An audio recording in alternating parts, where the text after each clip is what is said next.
Legal. E o nosso trabalho, Alan, é justamente entender, né? A gente, ao longo dos anos, a gente passou, deixou de ser vendedor, simplesmente um intermediador, para um consultor do cliente. Porque a cada venda a gente tem que entender qual é a aplicação final do fio para a gente, porque a gente tem clientes que querem a produção do abadá e tem clientes que querem a produção do dry fit, do alto nível, assim, dependendo do mercado que o cliente atende. Então, a gente precisa de entender para atender. Então, legal. assim, como o Júlio falou, a gama é muito grande. A tecnologia hoje nos fios sintéticos é muito grande. Então, dependendo da aplicabilidade, a gente vai direcionando o cliente. Teus e Tons.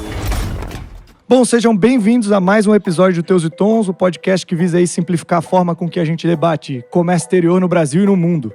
Hoje a gente vai falar de um assunto extremamente interessante. Na verdade, né, acho que todo assunto que a gente traz, nós mesmos consideramos interessantes, né? Hoje é importação de fios. Até botaram um trocadilho aqui legal, dizendo assim, colocar a linha na agulha. Bom, né? Enfim, vamos tentar fazer isso. Obrigado, Ju. Vamos tentar conversar sobre isso, debater esse mercado e, de fato, trazendo especialistas para nos ajudar, né? Mas antes de tudo, para você que ainda não é inscrito no nosso canal, se inscreva para não esquecer aí das nossas novidades. Tente acompanhar aí, a gente está no YouTube agora, então você pode ver as nossas caras e cabeças aí, expressões, para acompanhar o conteúdo ainda melhor. Bora lá as apresentações. Quero começar com o Júlio, que hoje estamos gravando híbrido até para informar os nossos ouvintes. Então temos um em algum aplicativo aí de ligações, aí vamos chamar de Zoom, Google Meet, qualquer coisa dessa, e 2 aqui presenciais. Júlio, que está online aí, quem que tu é aí para nós, por gentileza? Fala, galera do podcast Teus e Tons, tudo bem? Satisfação estar aqui, presente, mas enfim, a gente sente ser honrado em participar desse tema, importação de fios, que é a nossa vida, é a vida da empresa da Guab Fios que eu trabalho. Então, cara, a gente fica muito honrado mesmo em estar aí participando nessa hora de fazer um bate-papo alegre de conhecimento para todo mundo, né? Show de bola, Júlio. Obrigado. Mas enfim, só para falar, sou formado em jornalismo até. E aí, depois do canudo na mão, eu fiz MBAs em gestão, né? MBA em gestão de administração. E em comércio exterior, negociação internacional. Show de bola. Esse é o meu currículo. E hoje trabalha na Guab Fios. Exato. Eu sou sócio-diretor até da Guab Fios. A Guab Fios foi fundada pelo meu pai. E até vou até contar uma historinha rapidinho. Vai lá. O mosquito do comércio exterior me picou quando eu tinha 18 anos. Meu pai estava chateado que eu estava fazendo jornalismo, que ele já tinha empresa e tal. E ele falou, não, vou... E eu sabia falar inglês, desde sempre eu gostava de inglês, meio que autodidata, assim. E, vamos visitar fornecedor, vamos para a China, vamos para a Índia, vamos para a Ásia. Enfim, a gente foi... Todos os cartões de visita ficaram comigo. Eu falei, agora, filho, tu vai ter contato com o povo. E nunca mais parei. Não tinha mais como sair, né? Responsabilidade dessa não é para qualquer um. Show de bola, cara. Bom, vamos lá, Zé. Vou chamar de Zé porque eu já te conheço, tá? Aí tu já apresenta o teu nome oficial, por gentileza. Não, nome composto a gente atende até assovio. Entendi. Então vamos lá. Bom, eu sou o José Felipe Curtinhas, sou sócio-diretor da Supéria. Assumo as operações, né, diretor operacional de todas as operações da Supéria. Sou formado em administração, tenho MBA em gestão de negócios e de logística integrada da produção. Esse mosquito também do comércio exterior me mordeu já há bastante tempo, lá em 2003. Que legal. Né, antes até, eu acho, eu já tinha todo um plano, né, de entrar no Comex desde a época da faculdade. E aqui estou, há 19 anos. Deu certo. Deu certo. Coisa linda. E por último temos Mariana. Te apresenta aí, Mariana, por gentileza. Oi, pessoal, boa noite. É um prazer estar aqui com vocês. Eu sou a Mariana Batistello. Eu sou formada em comércio exterior. Trabalho com Comex, com importação desde 2007. Dei muita sorte na escolha da minha profissão. Que legal. Desde o começo, comecei trabalhando como analista de importação e já me apaixonei por importação. Entrei na Supéria em 2016, final de 2016. Daí entrei para o setor têxtil, né? Que legal. Fui coordenadora operacional da Supéria. Fui para os Estados Unidos trabalhar. Voltei. Zé me chamou para voltar para a empresa. E voltei no setor comercial. E hoje sou compradora e supervisora da equipe de compras. Estamos aí nessa vida louca da importação de fios, né? De matéria-prima têxtil. Que legal, meu. A gente conversa bastante aqui no podcast o quão a vida é louca no comércio exterior, né? Mas tem uns nichos e umas áreas, assim, que elas são mais loucas ainda, né? Eu acho que fios deve ser uma dessas, não sei. Vamos conversar hoje pra gente tentar entender isso. Só para me apresentar, para quem não conhece, sou o Arlon Pereira, sou o host do podcast. Eu não tenho todas esses estudos, MBAs e tal. Não, tô brincando. Eu só acho que não tem que falar mais sobre isso. Vida que segue, toca a vinheta e bora conversar sobre fios. Cara, minha voz sumiu, velho. Total. Ei, vamos só olhar pra frente aqui, Júlio, pra bater uma foto. Eles vão bater uma foto nossa aqui. Aí, ó. Vamos lá.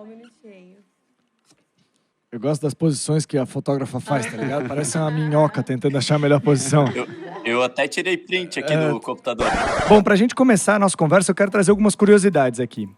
Tenho aqui escrito que depois da abertura comercial da economia nos anos 90, algumas alíquotas de importação de diversos produtos, e aí já incluindo o têxtil, foram rebaixadas. Então, o segmento de fios e tecidos tiveram aí o seu boom de importação, seu grande aumento nessa importação, diminuindo um pouco a produção nacional, enfim, tentando fidelizar esse mercado internacional aí.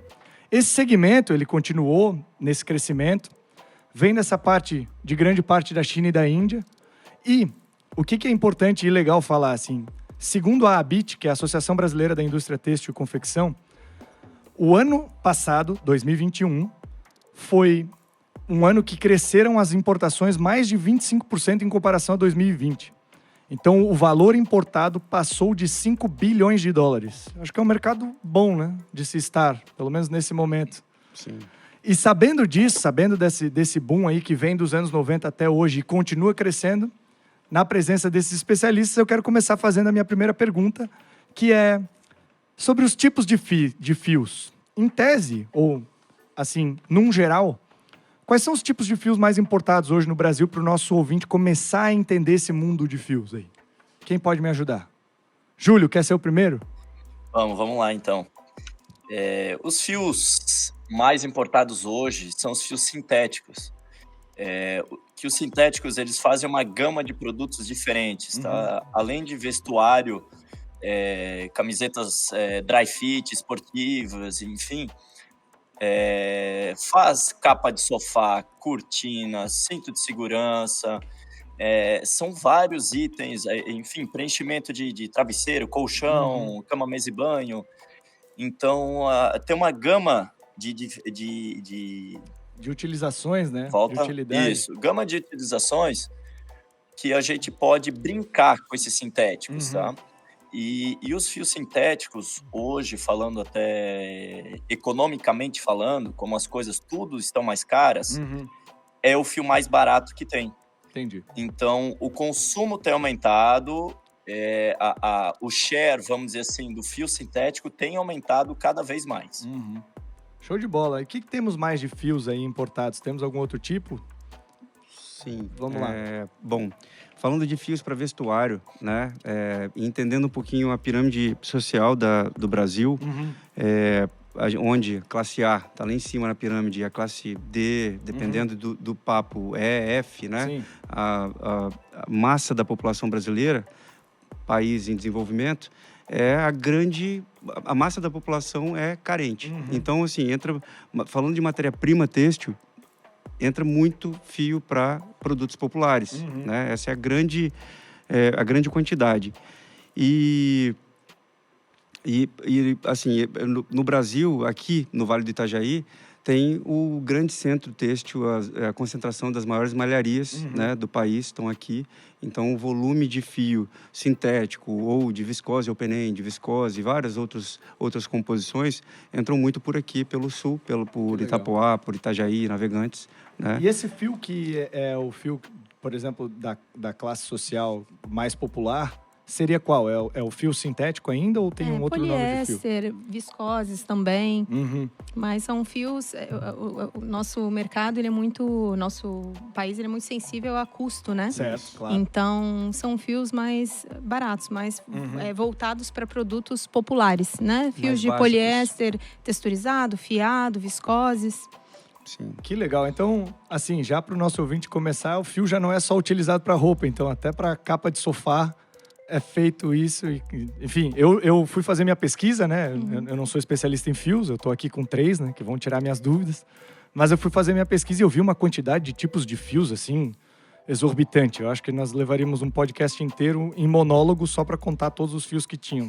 Sim. Cara, eu tentei ver, existem...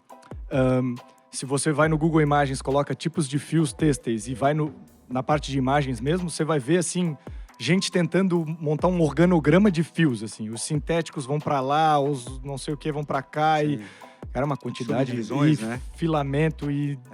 Cara, eu vi tanta coisa que eu cheguei a me assustar. E vocês conseguem lidar com isso todo dia com uma naturalidade...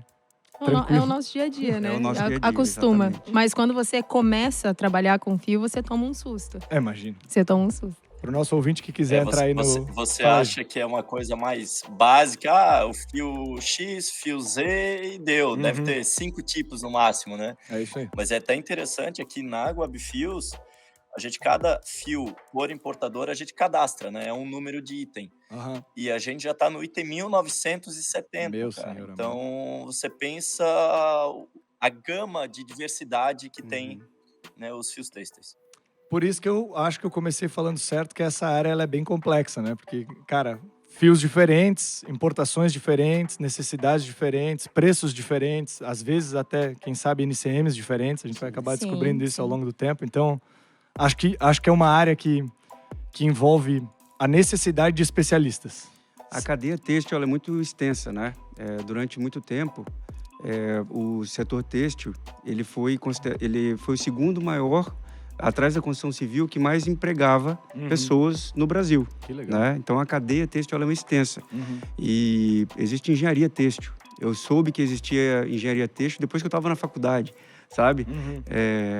Eu sabia que existia engenharia civil, né? E todas as que a gente conhece, mas engenharia têxtil, para você ver a complexidade, né? Fibras, fios, tecidos e confeccionados. À medida que você vai andando na cadeia, você tem, para produzir essa jaqueta que você está, né? Tem a questão da afinidade tintorial, tem a questão da gramatura, do encolhimento E até da mistura de fios, fibras, né? exatamente. Temperatura que tinge, Isso, se você isso. tingir uma temperatura, vai absorver mais cor, se tingir numa cor mais fria, vamos dizer assim, vai absorver menos.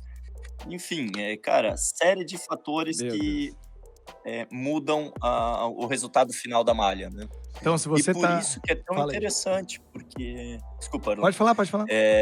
Mas por isso que é tão interessante, porque, por exemplo, você e seu vizinho de esquina são concorrentes, usam o mesmo fio e o produto é diferente. Do jeito que Olha só. resolver acabar, do jeito que você quiser usar um elastano, por exemplo, uma porcentagem a mais, enfim, o acabamento, ele vai mudar seu produto totalmente. Sim. Então, os concorrentes até não precisam brigar muito, dependendo do tipo de fios que eles utilizam, né? O produto final, eu acho que é a hora da briga, então, dada a complexidade. E é engraçado, para você que estava ouvindo aí, lavando sua louça ou dirigindo o carro, estaciona aí, porque é complexo o negócio. Presta atenção que não é fácil. Não é só abrir o guarda-roupa e vestir uma... Exato, né? Fica tão fácil para nós, né? Pede ali na internet, até uma das coisas mais fáceis do mundo hoje, né? Vai ali na internet, compre com um clique, chega na sua casa, uma camiseta, você nem sabe a complexidade que tem, né? Exatamente. E uma das coisas que me fascina no comércio exterior é começar a entender essa complexidade lá do início, né? Desde lá da produção ou da necessidade até chegar aí no consumidor final. Acho que se as pessoas soubessem o trabalho que dá, a gente não era tão pressionado assim por preços em todas as áreas que a gente é aí da vida em relação a consumo de produtos e serviços. Bom, aqui eu tinha uma pergunta em relação ao mercado que está sendo mais explorado. Ele continua sendo esse mercado popular, desses fios assim, ou está mudando algum cenário pós-Covid? Vocês veem alguma alteração vindo? Júlio? Vamos lá. Olha, vamos lá. Segue sendo sintético, sim, justamente por essa inflação toda que está assolando não só nosso país, o mundo todo, enfim. Continua a busca por fios mais baratos, então o fio sintético continua sendo mais barato. Até o efeito de comparação, aqui o algodão é produção nacional, enfim, e hoje o algodão já virou um produto nobre, tá? Claro. Ele custa 3 vezes mais, Claro. praticamente, do que o fio texturizado, Uhum. né? O fio sintético texturizado. Enfim, então a procura é muito maior hoje para fazer fios mais baratos, o volume de vendas é maior. Hoje você consegue comprar 3 camisetas sintéticas ao preço de uma de algodão, né? Então, o volume mesmo é no fio mais barato. Engraçado falar, né? Uma das informações que eu estava lendo sobre o algodão em si é que o algodão no último ano já cresceu mais de 30% o valor dele, o preço dele. Então, assim, já dado a comparação em relação ao outro fio, que é o sintético, ser 3 vezes mais, eu acho que, né? Tá começando a passar uma necessidade por sintético já pela parte de preço. Vocês da Supéria vê alguma coisa diferente disso? Na questão de tendência, assim, ou tá indo para a parte de sintético mesmo? É isso aí mesmo. Existe mercado, né, de perfumaria, Claro. mas é um mercado muito menor, né? Algodão pima, seda, mas é um mercado muito menor. O volume, como o Júlio e o Zé falaram, são para produtos mais baratos, fios mais baratos. Exatamente, classe C e D, que é o grande volume do Brasil. E nessa parte daí, ainda de fios, pra gente ir entendendo e construindo a nossa história, na parte de fios, e esses fios e essa parte mais sustentável da cadeia, essa parte que, assim, devem ter novas tecnologias com novos tipos de fios e etc, fios reciclados, materiais reciclados. Eu já vi gente fazendo de cânhamo de planta da maconha, eu já vi de plástico reciclado, De PET. enfim. Como é que vocês estão vendo isso? Tem oferecido benefícios para o mercado? Vocês estão vendo uma aderência a isso? Essa tendência está vindo pro Brasil ou não? Então, Pode. Então, mundialmente falando, essa pegada sustentável em todos os setores, ela é uma tendência. Eu converso bastante com os meus fornecedores, principalmente na China, sobre isso. Volta e meia a gente recebe alguma demanda de fios sustentáveis. Claro. E eles têm me falado que nos últimos anos a demanda por esse tipo de produto vem crescendo muito na China. Eles têm clientes na China muito grandes, marcas como Nike, Adidas, IKEA, H&M, que compram volumes muito grandes, que estão trabalhando forte nesse tipo de produto. Que legal. Né? Poliéster feito de PET, né? Então não usa diretamente petróleo, PTA, MEG, usa plástico reciclável, né? Usa esses polímeros para produzir a fibra de poliéster. Viscoses também mais sustentáveis, que processo de produção utiliza menos água, a madeira, a polpa de madeira, celulose, ela é captada de áreas de reflorestamento, a madeira mesmo, a sobra de madeira queimada e usada como energia em substituição do carvão. Então esses produtos eles têm um impacto ambiental muito menor, mas os produtos certificados, né, eles são muito mais caros. Então, assim, custosos. Então, assim, mundialmente é uma tendência, vem crescendo muito lá fora, mas no Brasil ainda não é uma realidade. Porque, como a gente estava falando, né, o nosso mercado é muito sensível a preço, a custo. A gente tem dólar, a gente tem frete, a gente tem vários fatores que encarecem muito o produto. Então, o mercado brasileiro ainda não está preparado, não consegue absorver esse custo extra. Claro. Eu e o Zé, a gente estava me contando uma história de um cliente teu que comprou, que apostou nesse produto e não deu muito certo, né, Zé? Continuando o que eu tinha falado no início sobre a base da pirâmide, né, que é a grande massa da população, a gente tem clientes que já tentaram trazer alguma coisa sustentável, mas tiveram que deixar em estoque porque idealizaram um custo que chegou num custo maior e não conseguiram fazer esse repasse. Entendi. Né? Tiveram que deixar em estoque durante um tempo até que o preço baixasse para eles conseguirem repassar. Então, assim, eu concordo com a Mari, porque realmente, para o Brasil, a gente já foi até em várias feiras ultimamente, quando a China ainda estava aberta, né? Vamos falar, ultimamente foi em 2019, né? Mas essa conversa de sustentabilidade, ela já está vindo, né? Já há um tempo. Só que não girou ainda, sabe? Várias pesquisas, várias amostras, várias cotações, mas ainda, para o Brasil, a gente sente que não é viável ainda. que é legal falar é que essa área é extremamente tecnológica, né? Eu acho que vocês conseguem fazer fio basicamente de qualquer coisa. Pelos teus exemplos, Mari, até de madeira, até de PET, até, enfim, dá para fazer muita coisa. Eu tenho uma informação bem legal que foi... eu sou muito interessado por tecnologia e eu entrei uma vez para ver a primeira carta aos acionistas que o dono da Tesla, o Elon Musk, mandou, né? E ele escreveu assim: eu estou tentando fazer uma coisa revolucionária, de energia de fonte renovável, blá, blá, blá e tal, mas isso vai ser muito caro. Então eu preciso muito da ajuda de quem entender o que eu quero fazer pelo mundo, que compre o carro ainda assim caro, ele não vai ser perfeito, ele vai ter seus problemas, etc.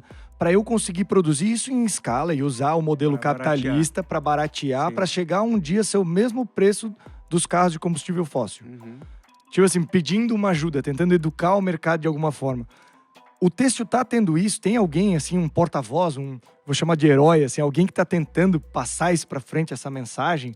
Tem alguma pessoa referência nessa área têxtil que consegue ajudar vocês para, de repente, tentar trazer essa sustentabilidade também para essa área? Me faz lembrar, Júlio, antes de você falar, essa provocação, ela me faz lembrar em alguns magazines que são expressivos, tem diversas lojas gigantes do Brasil que estão chegando a fazer exigências de fibras homologadas ao fornecimento, né, dos tecidos para as roupas vendidas nesses magazines, que sejam feitas com fibras homologadas, mas a matemática para mim ainda não fecha, sabe? Porque os magazines, eles vivem hoje mais de financiar, né, a massa da população do que de vender o próprio produto. Então, tem uma pegada querendo se tornar sustentável, mas que eu acho que está difícil ainda de girar. Eu tenho até um dado para complementar. Vamos lá. Tem um cliente nosso que ele fornece Nike, Adidas e Puma. E ele falou para nós que a Puma fez uma convenção, o plano deles no Brasil, até 2025, a cada 10 peças, 9 serem sustentáveis. Olha só. Então, ter algum produto eco ou sustentável. Então a gente vê que seja 3% do produto, mas ele vai estar usando fios eco ou sustentáveis, tá? Essa convenção foi que aconteceu em junho desse ano. Enfim, vamos ver as cenas dos próximos capítulos, vamos dizer assim, mas foi bem interessante já essa visão para 2025, eles estarem bem convictos e ingressos nessa área bio, né? Sim. Que legal, que talvez venha a força lá de fora mesmo, né? Dos países, talvez. O que vem de fora. Aqui de dentro, como a gente falou, a gente ainda é um país de terceiro mundo, ainda é um país pobre, vamos dizer assim, né? Então, a pressão vem mais de fora do que daqui de dentro, sim. Que legal. Bom saber. Nessa parte, voltando de fios sintéticos, ele mantém a qualidade, baixa a qualidade, por usar esse fio, que é um pouco mais barato e não é, por exemplo, como um algodão. Como é que vocês veem isso para o nosso ouvinte, pelo menos entender, assim, eles usam fios sintéticos para grande massa, mas é muito ruim? É bom? Como? Eu acho que quando as pessoas pensam em fio sintético, já vem na cabeça, né? Produto ruim, qualidade ruim. Mas tudo depende do trabalho que tu vai fazer com o fio, da qualidade final, né? Desse fio, a aplicação final, o acabamento, né? Então, não necessariamente um fio sintético vai produzir uma malha ruim, um tecido ruim, de qualidade ruim. Inclusive, se você for produzir uma malha, né, um tecido de algodão, com algodão com contaminação, vai ser uma malha de algodão ruim de qualidade ruim, né? Entendi. Então, aí, se você tirar a sua camiseta e der uma olhada aí na sua etiqueta, de repente você vai ver que é de fio sintético, você tá feliz com ela e tá tudo bem, né? Sim. E tem muito fio sintético bom, tá? Que legal. Legal. É que a gente tem que quebrar essas imagens, sabe, Júlio? Então tem que me ajudar aí dizendo um pouco dessas experiências, ou pelo menos de alguma informação, para a galera entender exemplo, e tirar esse preconceito. Vamos falar assim, roupa de academia, calça leg, tem as calças bem maleáveis, macias, confortáveis, e isso é fio sintético. Leve, que você nem sente que tá usando. Enfim, camisetas de futebol, da seleção brasileira, que seja. E isso é tudo fio sintético, né?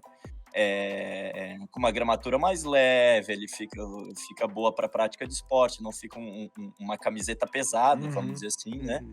Mas são vários tipos diferentes, né? a gama é muito grande, como a gente falou. Tem fio sintético realmente barato, aquele, tipo, sei lá, um abadá, para quem já usou, sabe? Já que foi não uma transpira. Que não transpira. Cara, tu usou 2 horas, tem que passar o desodorante de novo. Ao contrário de um fio de algodão, que vai né? A transpiração sua não vai ser tão grande, enfim, consegue usar o dia todo. Mas a questão de sintético, cara, vai do 0 ao 100 de nível de qualidade, vamos dizer assim. Que legal. E o nosso trabalho, Alan, é justamente entender, né? A gente, ao longo dos anos, a gente passou, deixou de ser vendedor, simplesmente um intermediador, para um consultor do cliente. Porque a cada venda a gente tem que entender qual é a aplicação final do fio porque a gente tem clientes que querem a produção do abadá e tem clientes que querem a produção do dry fit, do alto nível, assim, dependendo do mercado que o cliente atende. Então, a gente precisa de entender para atender. Então, assim, como o Júlio falou, a gama é muito grande. A tecnologia hoje nos fios sintéticos é muito grande. Então, dependendo da aplicabilidade, a gente vai direcionando o cliente. E os clientes chegam até vocês para comprar já sabendo que eles têm que dizer para vocês a aplicação final, ou eles já chegam com as suas verdades, assim, eu quero esse fio, e meio que não te diz o que ele vai fazer com ele, para tu poder ajudar e dar essa consultoria? Mário, você pode me complementar, mas a princípio existem alguns títulos. Por exemplo, são muitos títulos que a Guabfios importa, mas o grande volume da nossa realidade na Superior, por exemplo, se concentra em poucos títulos de fios, né? Esses não são tão específicos e tem alto giro. Entendi. Então, apenas com a titulagem do fio, a gente já dispensa muita apresentação, a gente sabe para que serve. Entendi. Só que quando é um FDY, alguma coisa mais específica, um nylon, alguma coisa, aí a gente tem sim que entender, ou de repente até pegar uma ficha técnica da aplicação final e tudo, para poder adequar a cotação. Alguns fornecedores, dependendo se é um fio mais específico, tem fornecedores que pedem a aplicação final do fio para saber como cotar, qual exatamente o título, como que eles têm que produzir aquele fio. Então, eles nos indicam também, os próprios fornecedores nos indicam se eles precisam saber a aplicação final. E, Júlio, uma pergunta para ti, cara. Como é que vocês decidem aí os 1.900 tipos de fios aí que vocês têm cadastrados? Eu digo, vem na necessidade do teu cliente pedindo, ou vocês vão desenvolvendo e vão oferecendo para os seus clientes? Como funciona? A gente é mais seguir o que o cliente pede, tá? Segue o mercado. A gente chegou já... Tenta introduzir alguns itens, algumas novidades que a gente vê lá fora em feiras. O fornecedor fala, esse fio no mercado europeu tá com sucesso. E a gente tenta trazer o mercado brasileiro, mas nem sempre é um sucesso aqui. Então, a gente meio que segue a tendência, vê o que essas magazines pedem, ou vê que os clientes finais pedem para nós, e a gente meio que segue. Por isso que a gente ainda não está apostando 100% nesses fios eco, porque ainda não vejo o Brasil consumindo isso muito. Mas isso com certeza vai ser tendência, como eu falei agora da Puma 2025. Então, acredito que gradualmente, ano que vem já vai ter um passo a mais, 2024 mais, e assim vai indo. Vai ser tendência, com certeza, né? Show. Tem que ser, né?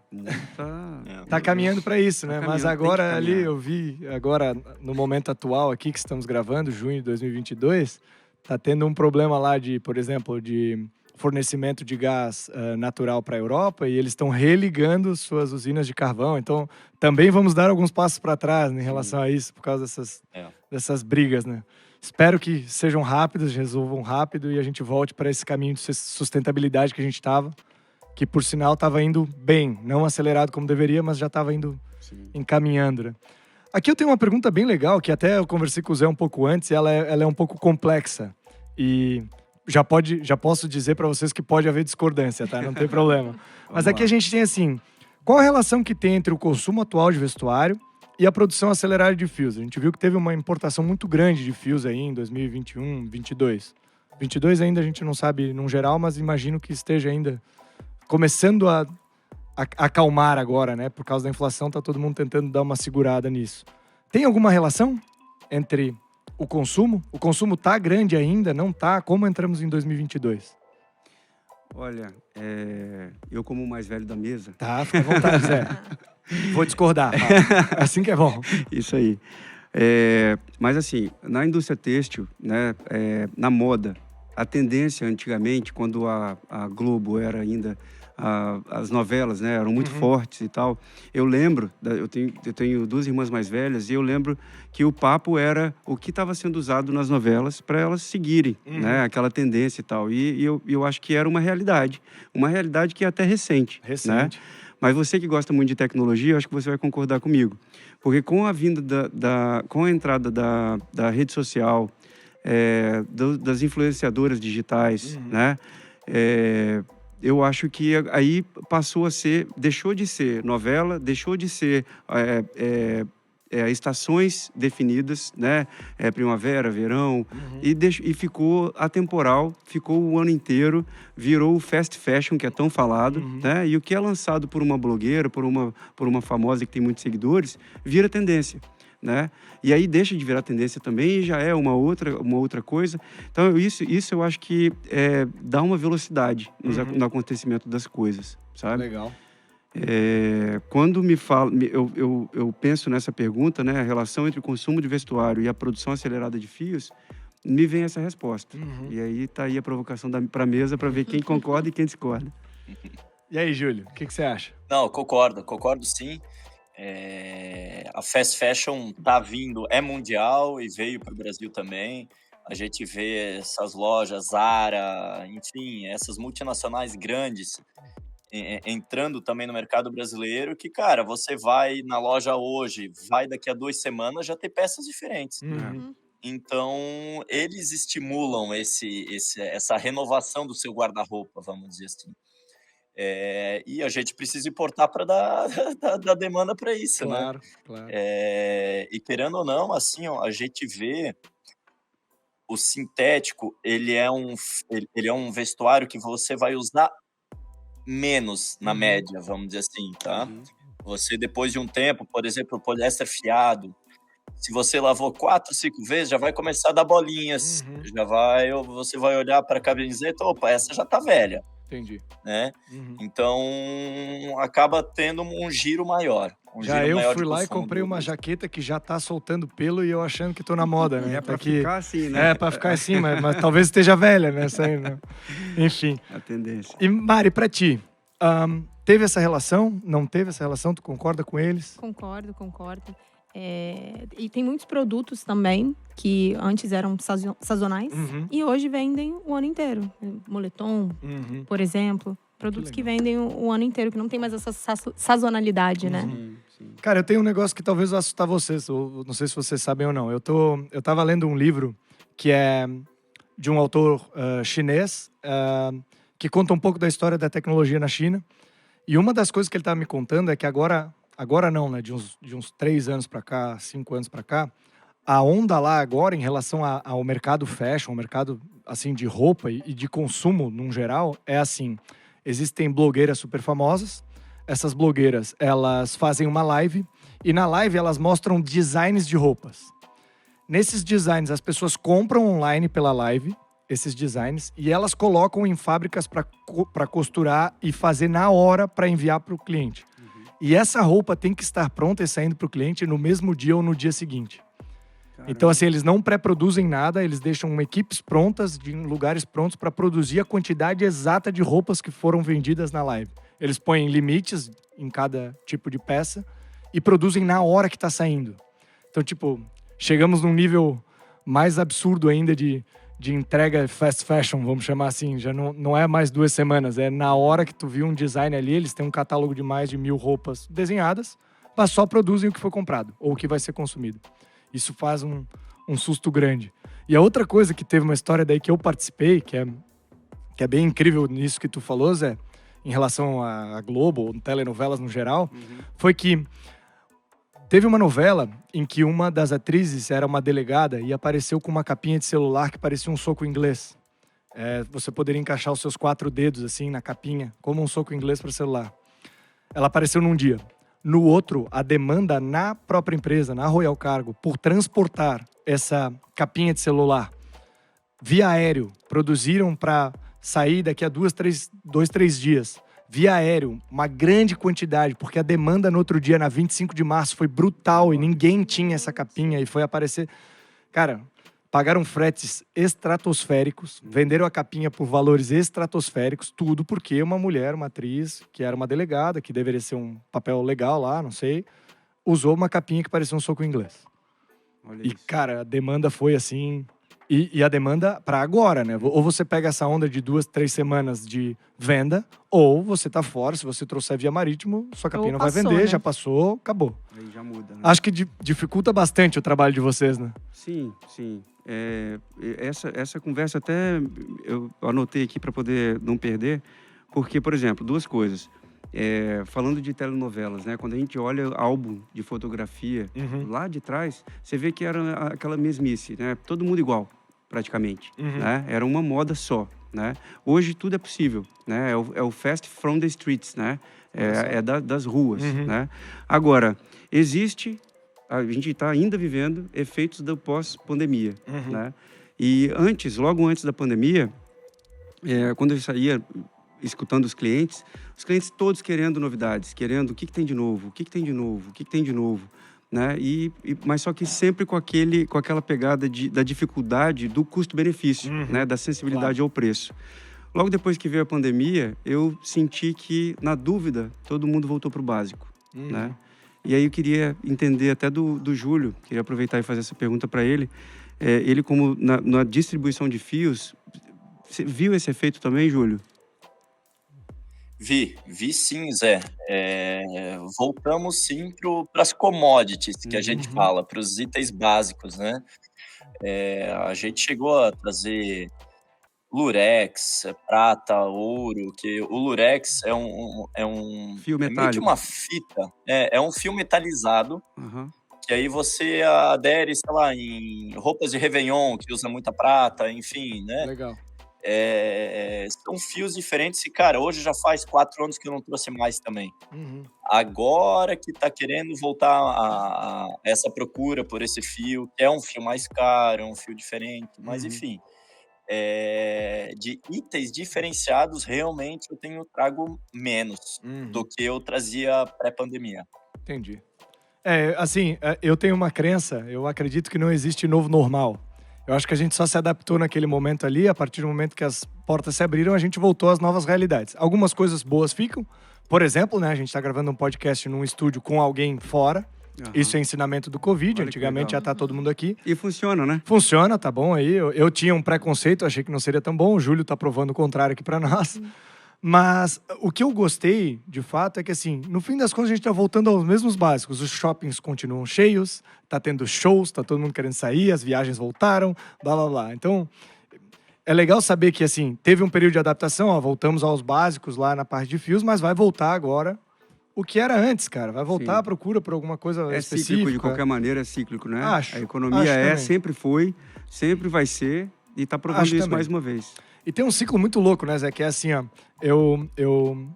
Uma vez eu recebi essa informação de uma gerente do banco. Ela falou assim, ó. O banco, ele é o termômetro de ciclos de qualquer mercado. É assim. O banco, ele começou lá fazendo o atendimento dele. Daí, alguns clientes tinham muito dinheiro, eles inventaram o Prime, Select, blá, blá, blá, da vida. Na época. Então, não, minto. Eles inventaram um gerente de conta, primeiro. Aí depois eles viram que era muito custoso e que estava chegando muita gente, bababá, eles fizeram os terminais de autoatendimento lá, os caixas eletrônicos. Daí depois eles viram que eles estavam perdendo um pouco o tino com seus clientes, eles não estavam mais junto deles, relacionamento contava, eles fizeram esse Prime, Select, bababá. Agora eles viram que a massa aumentou, é difícil, é uma gama de serviços muito grande, eles inventaram os aplicativos onde você se serve de novo. Então era assim...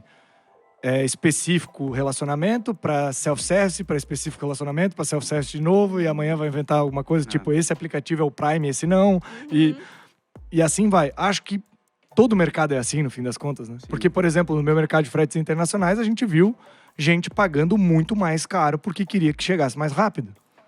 E no mercado normal, não, pode demorar 80 dias, mas me manda no mais barato aí, porque o custo é extremamente importante. Ainda mais nos dias de hoje, né? Que os fretes estão na estratosfera, né? Então, Mas é muito cíclico, muito cíclico. Sim, e tu vê, sim. assim, eu não sei o período de mercado para mercado, mas é de tempos em tempos ele vai se alterando e voltando, e indo e voltando para a mesma coisa, com nomes e formas diferentes, eu acho. Desafios um pouco diferentes também, né? É até uma curiosidade aqui da nossa empresa. Os anos pares eram sempre melhores que os anos ímpares. Por algum motivo Até específico, não? 2019, aí 2019 foi bom, foi melhor que 2018. Aí 2020 veio a pandemia, enfim, 2, 3 meses sem vender, e aí depois aquele segundo semestre absurdo da recuperação econômica, enfim, né? Mas era muito interessante, cara. De 2006 a 2019, o ano par era melhor que o ano ímpar. Meu Deus. Antigamente a gente tinha a ajuda ali quando tinha eleições municipais, que tinha muita camiseta de partido, né? Então a camiseta vermelha, camiseta azul, camiseta amarela, Claro. enfim. E aí depois foi proibido, isso caiu, teve uma redução boa no volume de fios, né? Mas fora a parte política, vamos dizer assim, eu não sei porque eu não cheguei, a gente não sabe dizer, Claro. mas os anos pares eram melhores que os anos ímpares. Fica aí a dica, ó, se alguém souber, ouvindo o podcast, o porquê disso, já manda pra nós aí. Porque é uma informação até que eu não sei nem como tu conseguiu descobrir isso, assim, e fez essa relação de alguma forma. Teve que olhar tudo isso e fazer um...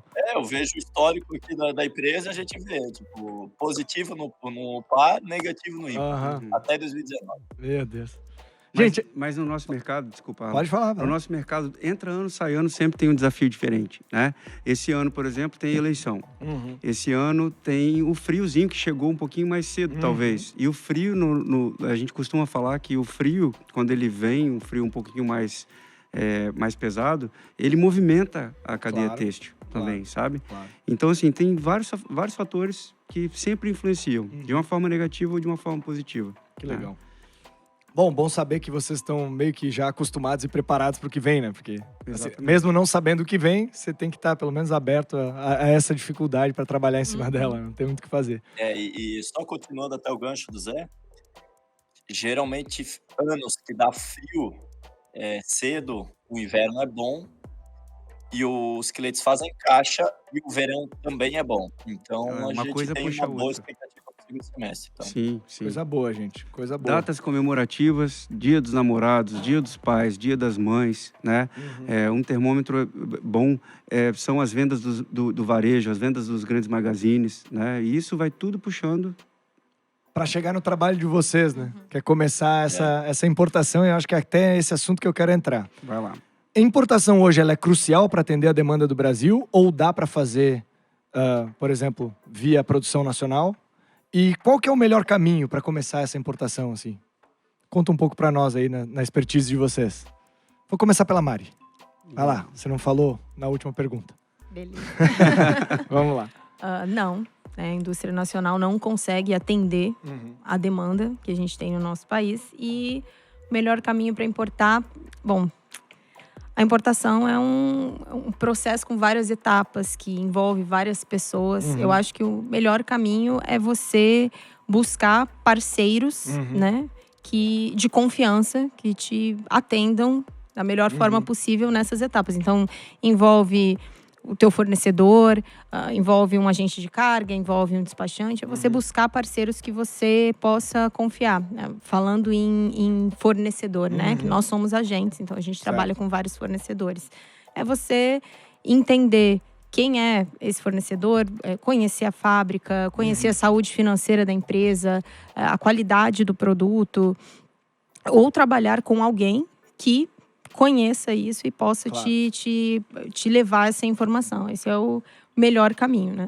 Então não sai muito olhando uma propaganda de Instagram de um chinês dizendo que vende fio com Alibaba. preço de boa.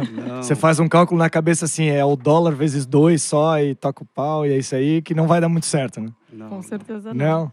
E para vocês, Zé e Júlio, como é que tá aí? A importação é crucial? Dá para fazer no mercado interno? O que vocês acham? Falando em dados, né, a parte de sintético, a produção nacional equivale a mais ou menos 15% do consumo nacional. Então, precisamos de importação. 85% é fio importado, tem que ter. Fios de viscose, praticamente zero a produção nacional. enfim, o que o país produz é algodão, né? Então, algodão, sim, o Brasil é praticamente autossuficiente, não precisaria de importações de algodão, mas no fio sintético, e aí somando todos os fios utilizáveis e etc., é 80% de defasagem, vamos dizer assim, que necessita importação, né? Sim. É isso aí. Não, o Brasil realmente não produz o suficiente, tem que vir de fora essa matéria-prima, né? E tentando responder aqui qual é o melhor caminho para importar, bom, tem que contar com gente engajada. Sabe o TBC? Tira a bunda da cadeira? Sabe? Bom, eu acho que isso... Faço isso todo dia, né, Zé? Exato. O cara faz isso todo dia. Mas assim, eu tô falando isso porque trabalhar com importação e trabalhar com... No início, lá atrás, lá em 2003, 2004, a venda, o fornecimento do fio para o Brasil, ele era um pouco mais pulverizado do que é hoje. Ele era mais pulverizado entre China, Indonésia, Índia, Tailândia, vários outros países. Certo, Júlio? Certo. Teve a oportunidade de viajar para todos esses também, né? Então, assim, ao longo dos anos, houve muito investimento na China. E hoje, a China é o maior fornecedor de fios para cá, para o Brasil, por exemplo. E lidar com o chinês é complicado, né? Não é apenas importar o fio, não é apenas cuidar da qualidade do fio que vai ser importado. Tem uma série de comprometimentos que a gente tem que cumprir, sabe? E aí sim, tirar a bunda da cadeira e fazer acontecer. Porque se você... Assim, a linha é muito tênue. Se você bater muito no chinês por uma informação, ele te fala uma informação da boca para fora que não acontece. Então você tem que saber até onde você pode ir, sabe? E embarque. Falando da sua área. Eu acho que tudo que a gente vive, assim, de tudo que a gente vive no comércio exterior, no fornecimento, na importação da China ou de outros países para o Brasil, eu acho que o embarque é o coração de tudo. A gente resolvendo o embarque, todo mundo fica feliz. O fornecedor fica feliz porque embarcou, ele vai receber mais rápido, o cliente vai receber mais rápido, vai comprar mais, todo mundo fica feliz, sabe? Tá botando a pressão nas minhas costas. Então, tô exatamente. Show de bola. Obrigado, viu, Zé? Ao vivo ainda.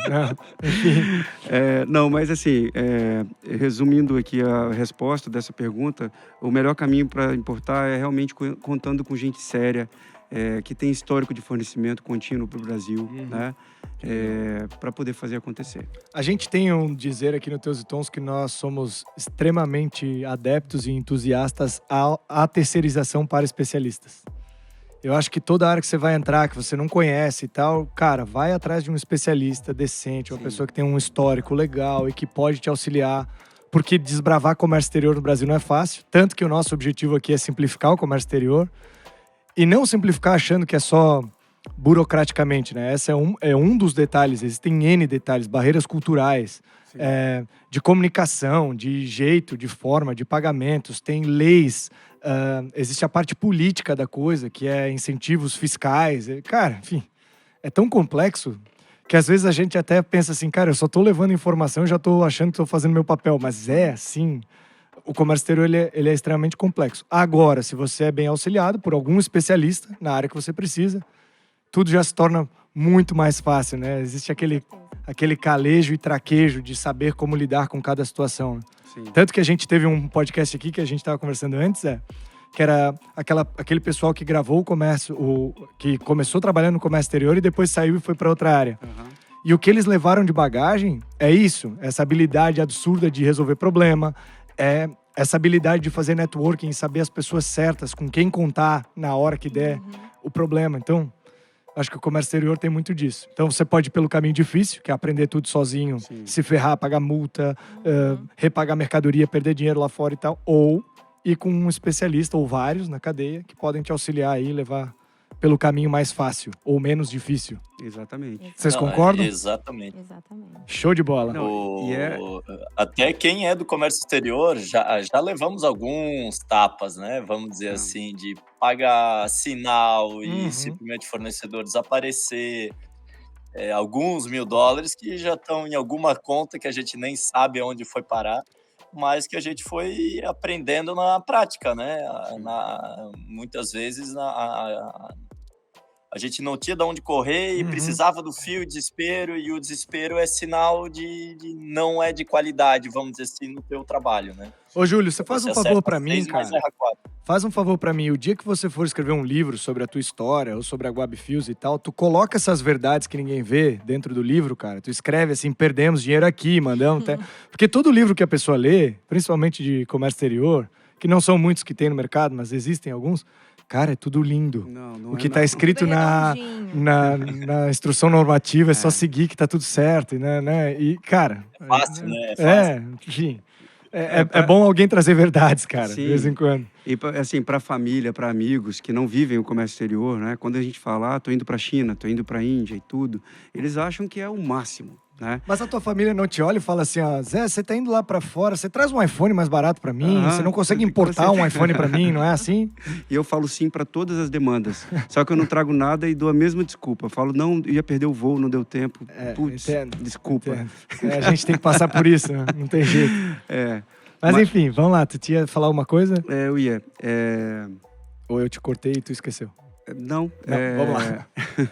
Não, esqueci, agora esqueci. Então tá. Então deixa pra lá. Pode ser? Se tu lembrar, tu me corta. Vambora. Gente, sobre fios aí na precificação, tem previsibilidade? Ou não? Assim, é mediante oferta e demanda, dia a dia, aquela confusão. Vamos falar pra especialista aqui, compradora de fios diária. E aí, Mari? Existe uma certa, vamos colocar entre aspas, previsibilidade, né? São vários os fatores que influenciam no preço dos fios. Vários. Matéria-prima, petróleo, PTA, MEG, para o poliéster, a polpa de madeira para viscose, a pluma de algodão para algodão. Dólar, se está valorizado, favorecendo a exportação, se está desvalorizado.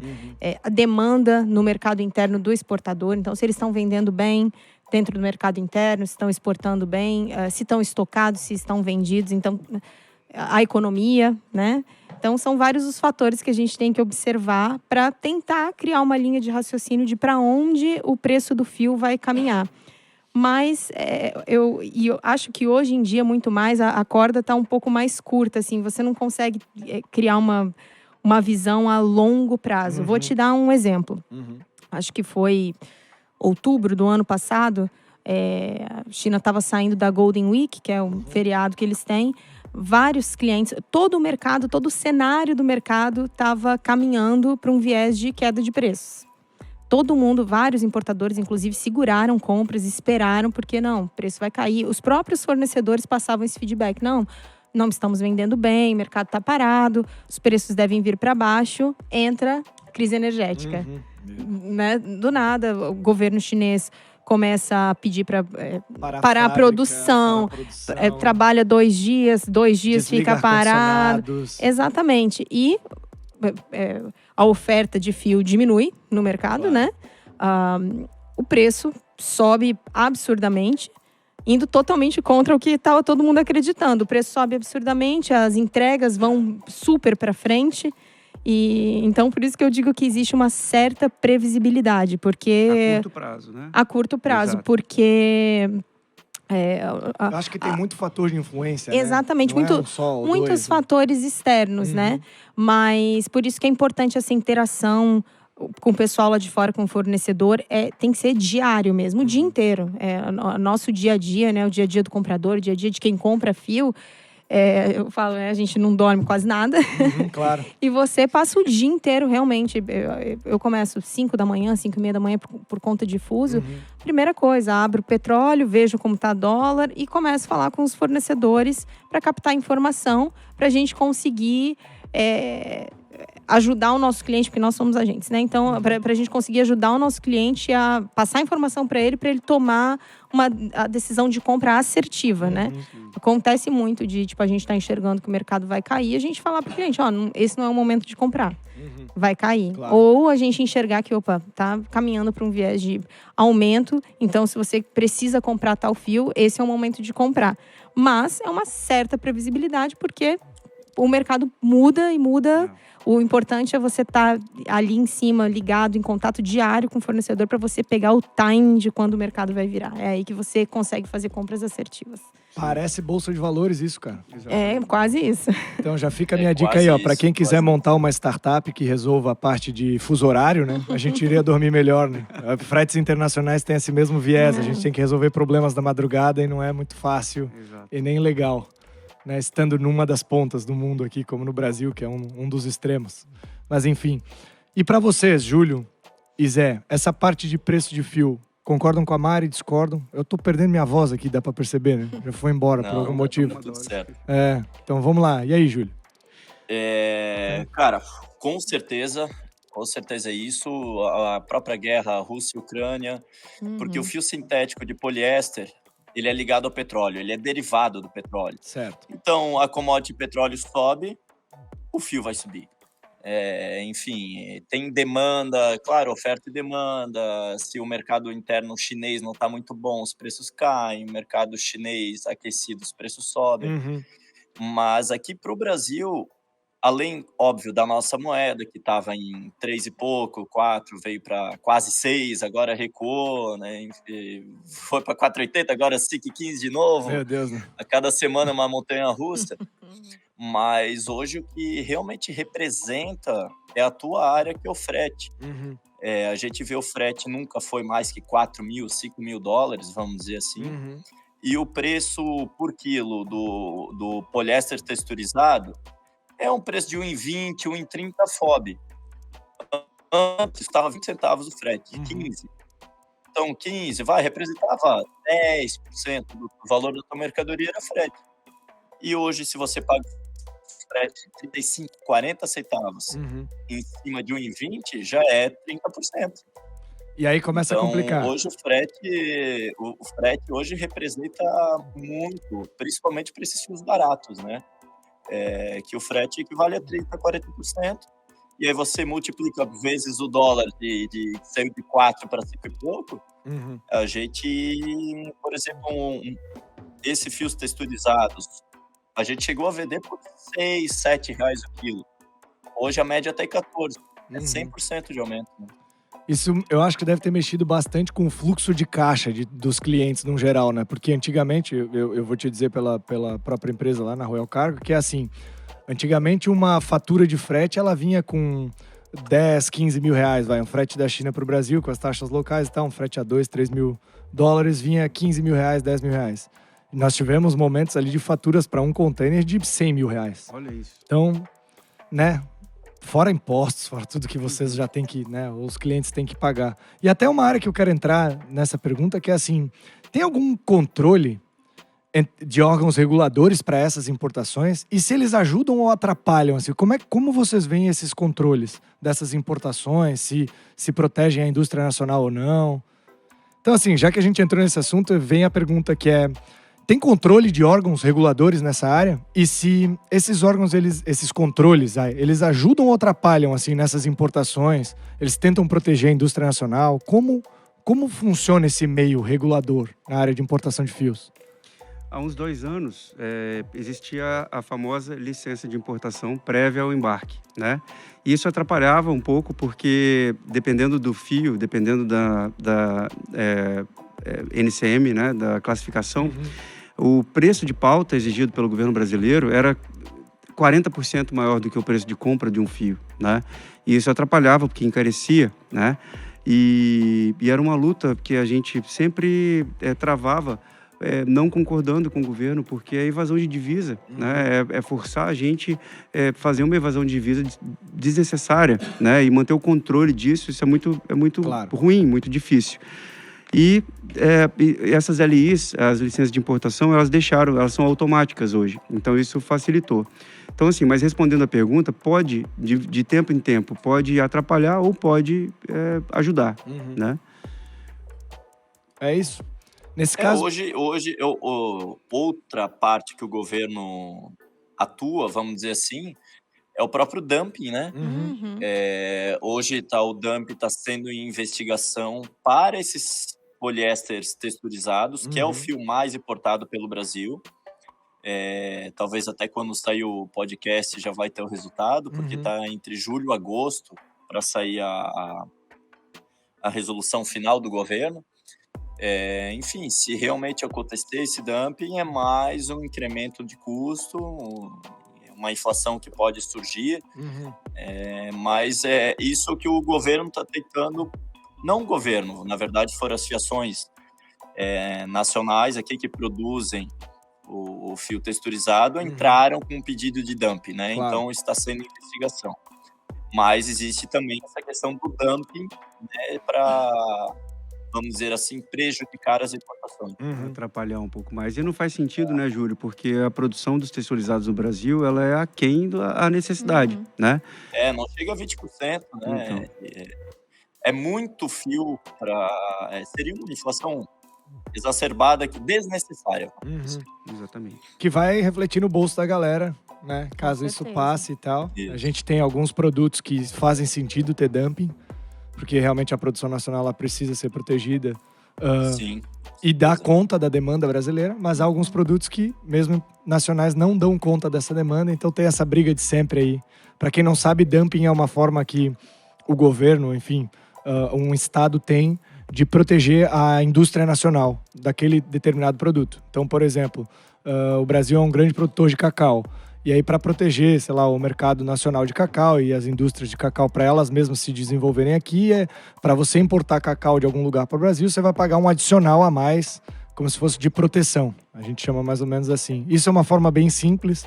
A gente já deve ter algum episódio de dumping. Se não tiver, a gente vai gravar. A gente vai gravar, Bim? Então, beleza. Tá lá. Você ouve no futuro aí, depois de ouvir esse episódio.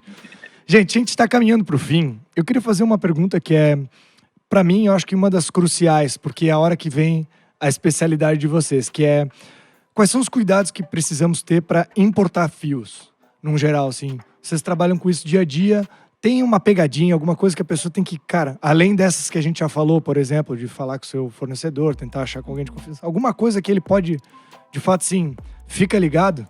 Por exemplo, eu vou dar um exemplo na parte de fretes internacionais, né? Fique ligado com o seu free time, porque podem acontecer problemas, principalmente no Brasil, como uma greve da Receita Federal ou alguma coisa, que aquela sua mercadoria que você consegue liberar em 3, 4 dias, containerizada, às vezes pode levar 15, 30, às vezes pode cair num canal vermelho, cinza e pode ficar um tempo a mais. E quanto mais dias de free time você tem, mais protegido você está, pelo menos em relação ao custo de sobreestadia de container. E na área de vocês, tem alguma coisa, tem alguma sacada, alguma coisa, algum detalhe que vale a pena? Posso começar? Boa. Boa. Bora. Tem algumas particularidades nos fios que a gente tem que ter cuidado, né? Para nós hoje já é uma coisa normal, mas no início a gente acabou também importando errado, que a gente também foi aprendendo com os próprios erros. Tu vai botar no livro também, Júlio? Isso? Vou botar vai, no então livro. tá, obrigado. Mas enfim, pro teu fio rodar bem numa malharia, ele precisa ter reserva, que é onde está o cone, ter o finzinho do fio, vamos dizer assim, para você poder juntar um próximo fio quando estiver acabando com o próximo, sabe? Se chama de reserva? É como Isso, se fosse chama reserva. um rabinho, assim, É né? tipo uma conexão entre o primeiro com o último de cada uma rolo. sobra, é uma então, sobra. Uma enrolada, sei lá, 5, 10 metros, eles dão uma enrolada fora do cone e deixam embaixo, assim, na reserva, na base do cone, vamos dizer assim, né? E aí ele consegue, o tecelão consegue unir esse fio com o próximo cone. Que legal. O que mais que tem aí? Isso é uma coisa básica que a gente já chegou a importar em alguns lugares sem, que isso dificulta. A própria parafina no fio, o fio parafinado, ele roda melhor na máquina, ele não para tanto, enfim, desliza melhor na máquina, então tem um aproveitamento melhor de produção. Cones metrados também, ou seja, todos os cones vão acabar juntos, né? Se está todos eles do mesmo tamanho, ele acaba junto. Então, são alguns fatores que tu consegue reduzir o custo, tu consegue ajudar o teu parceiro que faz a sua malha, que produz a malha, fornecendo um fio 100% de qualidade. Né? Show! Além de outras, claro. Cara, fios, hoje tem fios em caixas, fios em sacos. Aí, às vezes, os sacos vêm amassados, por causa que não é a mesma qualidade de embalagem, de armazenagem. Sim, cara, tem N opções, vamos dizer assim, para a gente ter cuidado, né? Não é simplesmente vou fechar o olho, vou pegar o fornecedor lá e deu. Sim. Show. E para vocês? A nossa parte, eu acho que é a parte documental, né? Eu acho que seguir a regra da COANA, do regulamento aduaneiro. Legal. Né? Legal. Para estar a descrição correta, a classificação fiscal correta, a documentação dentro dos parâmetros legais, né? E aí, para ter o maior índice de canal verde possível, né? Para evitar qualquer custo extra, né? na importação. Show. Acho que é por aí, né? É isso aí. Show. Gente, eu tenho mais umas 10 perguntas para fazer aqui, mas eu não tenho mais tempo. A gente já bateu aí o horário e o nosso ouvinte já terminou a louça dele ou já chegou em casa aí dirigindo o carro dele. Então eu já vou deixar aberto o podcast 2 de Fios. Eu espero que vocês possam vir e a gente aprofundar ainda mais aí nessa área. Vamos dar um tempo aí para o pessoal digerir isso.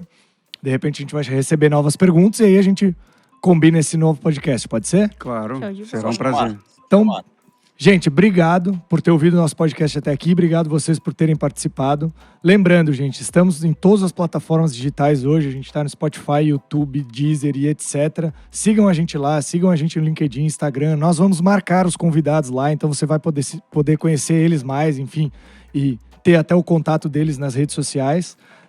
Nosso objetivo aqui é sempre levar informação. Espero que a gente tenha conseguido levar de forma clara, divertida, concisa aí para vocês, beleza? Até o próximo episódio. Valeu, tchau!